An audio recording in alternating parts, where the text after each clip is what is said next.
Today's world is increasingly becoming a platformized world. In the previous world, or even 30 years back, when we spoke of commerce, when we spoke of interactions, we generally spoke of pipeline business.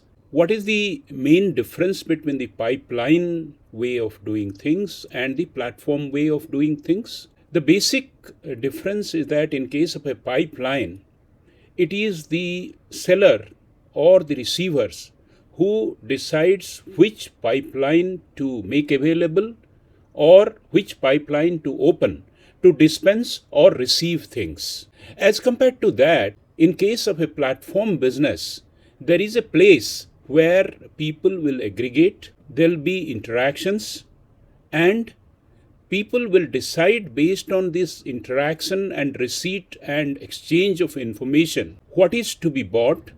And typically platforms will also facilitate completion of the transaction, ensure that the economic value is exchanged, and thereafter the servicing to the satisfaction of the receiver of products and services. For the dispenser, it creates valuable data so that algorithms could be formed for serving future customers or returning customers. Today in Mahapatran's form, we will try to understand some of the basic things what a platform offers.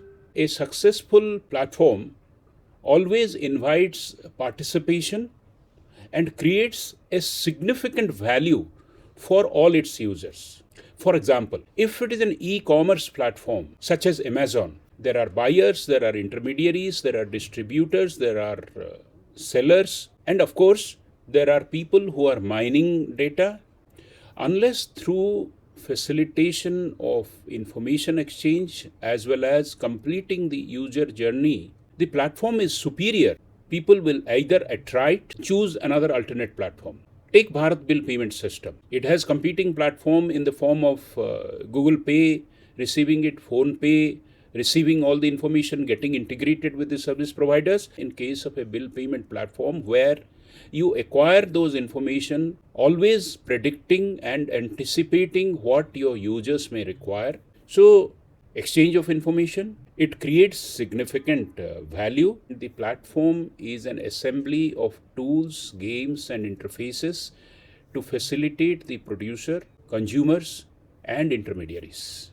The kind of play that happens, many to many kind of play, it is a highly complex engineering that is required for making a platform not just up and running, but sustainable and creating value for its consumer. Platform design must keep in mind three important components of a platform economy: the pull function, the facilitate function, and the match function. The pull function is the user interfaces, algorithms for consumers. It is also a good place for the producers to come because they believe that the interfaces brings in not just the consumer but also the capabilities of settling the payments, creating the intelligence, providing them the recommendations for understanding the value of customer groups, the geographical distributions, etc.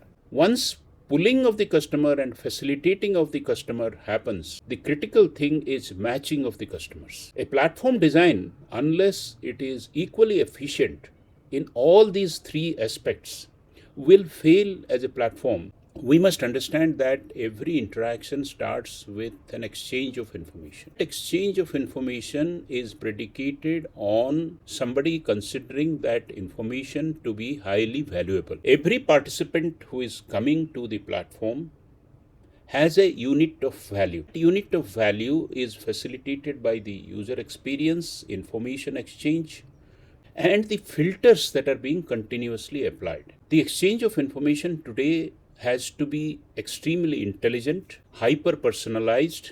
Many things like cloud technology, on-the-go computing, in-memory intelligence are applied to understand what could be that moment of value or that moment of preference which must be captured in the platform to make it attractive for the producer as well as the consumer to exchange appropriate value. So this requires choosing, applying, and recalibrating filters on an ongoing basis. This value unit filtered is provided to the participant on both sides. What happens is a core interaction. Platforms must facilitate that core interaction, and that core interaction could be visualization, virtual trial of a product. When producers are getting onboarded on a platform, all of them must also perceive value through people who are coming in, the information getting filtered and getting presented to both the sides. Some of the other platforms like a Uber or a Airbnb, you can easily see the virtue of method that I just described. Once exchange of value happens, there must be an exchange of currency in addition to exchange of information. Now we must remember, exchange of information through tooling, through artificial intelligence, through filter is all good. But when the transaction happens, there are two more things. One is the real exchange of goods and services. Tracking of delivery of real value on the ground must be facilitated by the platform. So many times partnerships are required to exchange the value in the preferred mode. If the consumer wants to settle it online, it must facilitate online. He or she wants cash on delivery, it must produce that. Platform economy is here to stay. Platform economy is replacing pipeline economy. It requires proper understanding on the part of business leaders so that this platform economy becomes an integral value providing and value enhancing avenue for enterprises. Thank you very much.